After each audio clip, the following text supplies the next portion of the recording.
Good morning everyone, welcome to biology class. आज के video में हम मनुष्य में पाचन क्रिया कैसे होती है उसके बारे में अध्ययन करेंगे।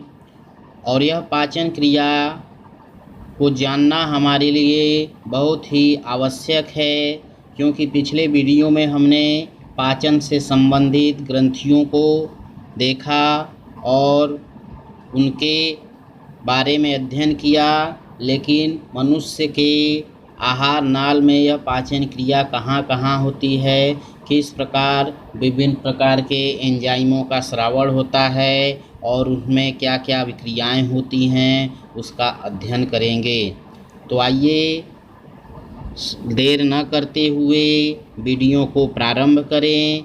इससे पहले आप सभी लोग वीडियो को लाइक कर दीजिए, शेयर कर दीजिए, सब्सक्राइब कर दीजिए, ताकि इसका नोटिफिकेशन आप लोगों को प्राप्त होता रहे और आपके अध्ययन कार्य में कोई बाधा न उत्पन्न हो। मनुष्य की आहार नाल में पाचन।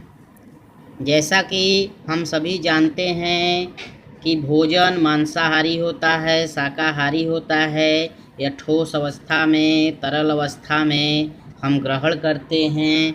इस भोजन में हमें प्रोटीन, कार्बोहाइड्रेट, वसा इत्यादि प्राप्त पदार्थ मिलते हैं। मनुष्य की आहार नाल में भोजन के इन अवयवों का पाचन विभिन्न प्रकार से होता है। अगर हम देखें तो इन भोज्य पदार्थों का पाचन दो प्रकार से होता है, जिसमें पहला यांत्रिक या भौतिक पाचन कहलाता है और दूसरा रासायनिक पाचन। यांत्रिक पाचन के अंतर्गत भोजन को मुख में चबाया जाता है, भोजन आमाशय में लुगदी बनता है या भोजन का आहार नाल की पेशियों में क्रमाकुंचन गति द्वारा जो है मथा जाता है। तो यह संपूर्ण क्रिया यांत्रिक पाचन कहलाती है। और रासायनिक पाचन में विभिन्न प्रकार के जटिल अघुलनशील भोज्य पदार्थों पर एंजाइमों की क्रिया द्वारा उसे सरल घुलनशील पदार्थों में बदला जाता है, जिसे रासायनिक पाचन कहते हैं। तो मुख गुहा में पाचन कैसे होता है, इसके बारे में हम जानेंगे कि मुख गुहा में भोजन का यांत्रिक तथा रासायनिक पाचन होता है। यांत्रिक पाचन के कारण भोजन में लार मिलाई जाती है और जिससे भोजन को सुगमता से निगला जा सकता है। जैसा कि हम पिछले वीडियो में जाने कि लार में टाइलिन उपस्थित होता है। यह भोजन का लगभग 30% मंड को स्टार्च को माल्टोज नामक शर्करा में बदल देती है। लार में उपस्थित लाइसोजाइम्स भोजन में उपस्थित जीवाणुओं को नष्ट कर देती है। मांसाहारी की लार में पाचक एंजाइम अनुपस्थित होते हैं और लार का जो पीएच मान होता है 6.8 होता है। जैसा कि रिएक्शन में दिखाया गया है कि मंड प्लस जल, तीर का निशान है, उसके ऊपर टाइलिन है और तीर के आगे माल्टोज है। अर्थात मंड की जल से क्रिया के साथ उसमें जब टाइलिन मिलता है तो मंड माल्टोज में परिवर्तित हो जाता है। इसके आगे ग्रास नली में पाचन देखेंगे तो ग्रास नली में कोई भी पाचक एंजाइम नहीं होता है जिससे भोजन को पचाया जा सके।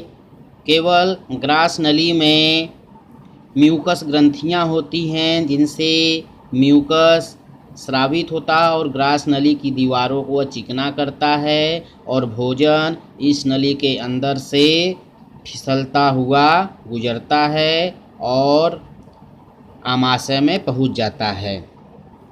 ग्रास नली में भोजन एमाइलेज की क्रिया द्वारा पचाने का कार्य किया जाता है और आगे आमाशय में पाचन के बारे में समझेंगे। आमाशय बड़ा व थैली नुमा भाग होता है। इसमें भोजन एकत्र हो जाता है। आमाशय में पेशीय क्रमाकुंचन गति होती रहती है, जिससे भोजन को मथा जाता है, जिससे भोजन लुगदी काइम के रूप में परिवर्तित हो जाती है। आमाशय की दीवारों में जठर ग्रंथियां पाई जाती हैं, जिससे जठर रस का स्रावण होता है और इस जठर रस में 97 से 99% तक पानी पाया जाता है, श्लेष्मा पाया जाता है और 0.2 से 0.5% तक HCl, इसे हम हाइड्रोक्लोरिक अम्ल कहते हैं, वह स्रावित होता है। पेप्सिन, जठर लाइपेज तथा रेनिन्स आदि एंजाइम स्रावित होते हैं। वयस्क मनुष्य में रेनिन एंजाइम का अभाव होता है। यह केवल बच्चों में ही उपस्थित होता है और दूध को पचाने का कार्य करता है। जठर रस अम्लीय होता है और इसका pH मान 1 से 3.5 होता है।